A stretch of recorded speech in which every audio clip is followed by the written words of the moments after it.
Day to day news Bharat में मैं श्रेया शर्मा आपका स्वागत करती हूं। हम वादा करते हैं कि पूरी निष्पक्षता के साथ पत्रकारिता करेंगे और हमारा कोई भी पत्रकार फील्ड में किसी से किसी भी प्रकार का उपहार या विज्ञापन स्वीकार नहीं करता है, आगे भी नहीं करेगा, ना ही किसी को ब्लैकमेल करता है।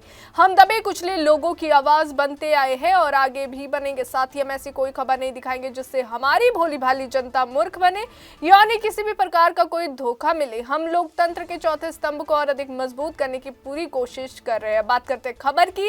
अमेरिका और वेनेजुएला के बीच चल रहा तनाव लगातार और गहराता जा रहा है। पूर्व राष्ट्रपति डोनाल्ड ट्रंप की सख्त नीति के चलते अमेरिका ने वेनेजुएला के राष्ट्रपति निकोलस मादुरो पर जो है दबाव और तेज कर दिया है। इसी कड़ी में अमेरिकी सैनिकों ने वेनेजुएला के तट के पास एक बार फिर से बड़ी कार्रवाई की है। 2 हफ्ते से भी कम समय में दूसरी बार अमेरिकी सेना ने वेनेजुएला के पास से एक तेल टैंकर को जब्त किया है, जिससे दोनों देशों के रिश्तों में और तल्खी आ गई है। शनिवार को हुई इस कार्रवाई को मादुरो सरकार पर दबाव बनाने की एक और कड़ी के रूप में देखा जा रहा है। अमेरिकी सैनिकों ने वेनेजुएला के जल क्षेत्र के पास एक तेल टैंकर को रोका और उसे अपने नियंत्रण में ले लिया है।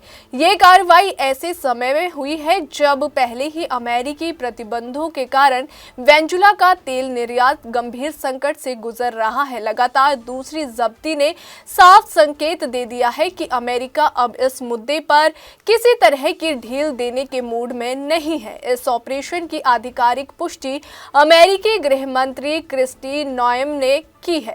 उन्होंने सोशल मीडिया प्लेटफॉर्म एक्स पर पोस्ट करते हुए लिखा कि संयुक्त राज्य अमेरिका प्रतिबंधित तेल की अवैध आवाजाही के खिलाफ अपनी कार्रवाई जारी रखेगा।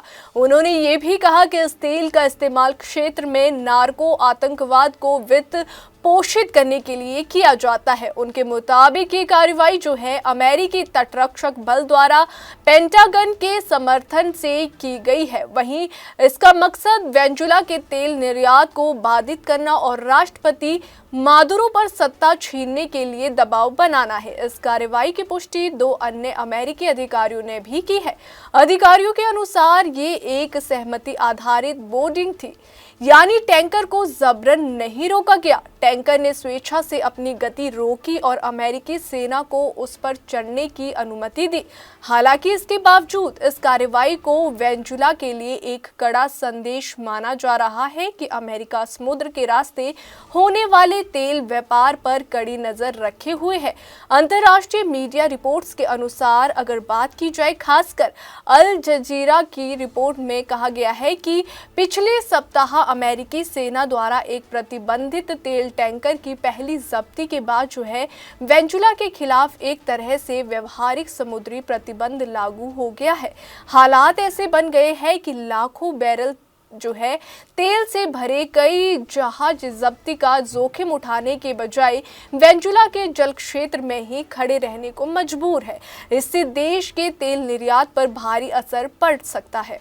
पहली जब्ती के बाद से ही वेनेजुएला के कच्चे तेल के निर्यात पर तेल गिरावट दर्ज की गई है। तेल जो वेनेजुएला की अर्थव्यवस्था की रीढ़ माना जाता है, अब देश के लिए संकट का बड़ा कारण बनता जा रहा है। विदेशी मुद्रा की कमी, बढ़ती महंगाई और आर्थिक दबाव पहले से झेल रहे वेनेजुएला के लिए ये स्थिति और भी गंभीर हो सकती है। हालांकि सभी जहाज इन प्रतिबंधों के दायरे में नहीं आते। रिपोर्ट्स के मुताबिक वे जहाज जो ईरान और रूस से जुड़े हैं और वेनेजुएला का तेल या कच्चे तेल ले जा रहे हैं, वे फिलहाल अमेरिकी प्रतिबंधों से बाहर है। इससे ये भी साफ होता है कि अमेरिका की कार्रवाई सिर्फ आर्थिक नहीं बल्कि भू राजनीतिक रणनीति का हिस्सा है, जिसमें मित्र और विरोधी देशों के बीच स्पष्ट फर्क किया जा रहा है। विशेषज्ञों का मानना है कि अमेरिका की ये रणनीति सीधे तौर पर मादुरो सरकार को कमजोर करने और अंतर्राष्ट्रीय दबाव बढ़ाने की कोशिश है।